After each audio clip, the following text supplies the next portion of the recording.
आज के इस वीडियो में हम लोग पढ़ने वाले हैं क्लास 10th मैथ के मोस्ट इम्पोर्टेंट चैप्टर ट्रिग्नोमेट्री को। इस चैप्टर से हम लोग सारे फॉर्मूलेस एंड डेरिवेशंस पढ़ेंगे, तो आपको एनसीईआरटी को खोलकर भी नहीं देखना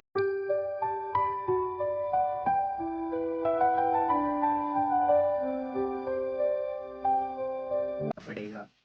सबसे पहले हम इस चैप्टर के नाम से शुरू करते हैं कि ट्रिग्नोमेट्री का मतलब क्या होता है। ट्रिग्नोमेट्री एक ऐसी मैथमेटिक्स है जो ट्रायंगल्स की साइड्स एंड एंगल के बीच में रिलेशंस को बताती है।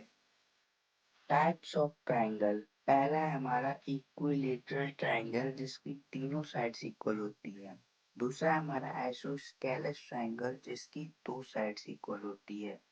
तीसरा है हमारा स्केलन ट्रायंगल जिसकी। अब हम ट्रिग्नोमेट्रिक रेशियोज को पढ़ने वाले हैं। इस टेबल को देखिए। इस टेबल में हम कह सकते हैं कि साइन थीटा जो है परपेंडिकुलर व हाइपोटेन्यूज के इक्वल होगा और उसका रेसिप्रोकल है cos थीटा। वह ऑलरेडी हाइपोटेन्यूज पर परपेंडिकुलर हो जाएगा। ऐसे cos थीटा का होता है हमारा बेस बाय हाइपोटेन्यूज और उसका रेसिप्रोकल होता है हमारा sec थीटा। वह भी उसका cos थीटा का उल्टा हाइपोटेन्यूज पर बेस हो जाएगा।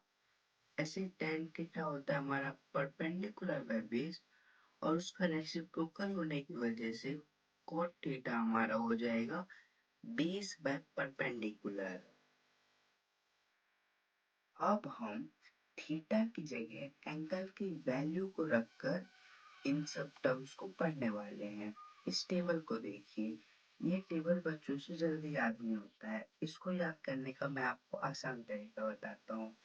इसमें आपको साइन ए पर सारी वैल्यू को याद कर लेना है।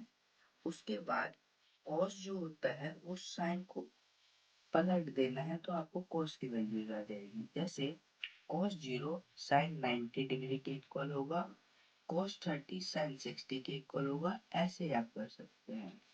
और tan तो हम जानते हैं sin बाय cos के इक्वल होता है। sin बाय cos को डिवाइड करोगे तो आपका tan आ जाएगा। ऐसे ही जितने भी नीचे वाले टर्म्स है वो रेसिप्रोकल होते हैं। जैसे cos है रेसिप्रोकल होता है sin का। इस चैप्टर में आपको तीन ट्रिगोमेट्रिक आइडेंटिटीज को पढ़ना है।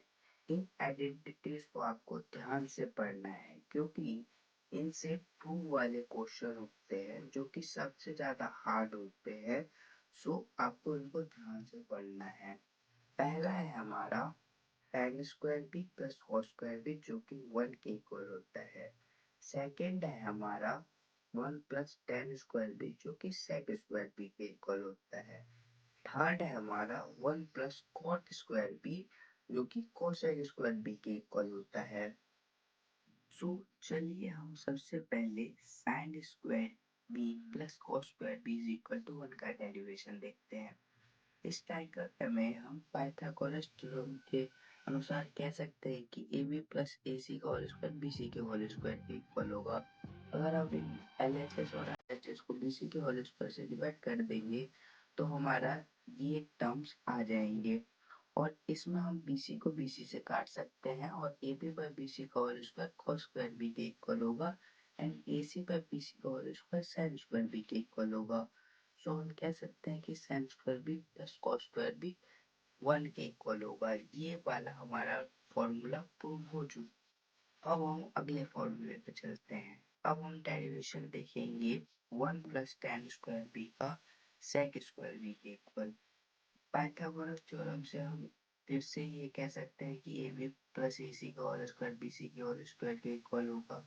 अगर हम एल एच एस और आर एच एस को ए बी के होल स्क्वायर से डिवाइड कर देंगे तो हमें ये टर्म्स मिलेगा। इसमें ए बी से कट जाएगा और A C by A B का whole square tan square B के इक्वल होगा and B C by A B का whole square sec square B के इक्वल होगा। 1 plus tan square B equal हो गया है हमारा sec स्क्वायर बी के। अब हम डेरिवेशन देखेंगे 1 प्लस cot स्क्वायर बी का cosec स्क्वायर बी के इक्वल। पाइथागोरस थ्योरम के हिसाब से हम फिर से कह सकते हैं कि ए बी का whole square A C and A C का होल स्क्वायर बी सी के होल स्क्वायर के इक्वल होगा। अगर हम LHS और RHS को AC के होल स्क्वायर से डिवाइड कर देते हैं तो हमें ये मिलेगा, और यहाँ पर AC बाय AC कट जाएगा, और AB बाय AC का whole square cot square B के इक्वल है, एंड BC बाय AC का whole square cosec square B के इक्वल है। सो हमारा ये formula 1 plus cot square B cosec square B के इक्वल हो गया है। So thank you to all of you for watching my whole video. अगर आपको वीडियो पसंद आई है तो लाइक शेयर एंड सब्सक्राइब कर सकते हो मेरी लेटेस्ट वीडियो के लिए। Thank you.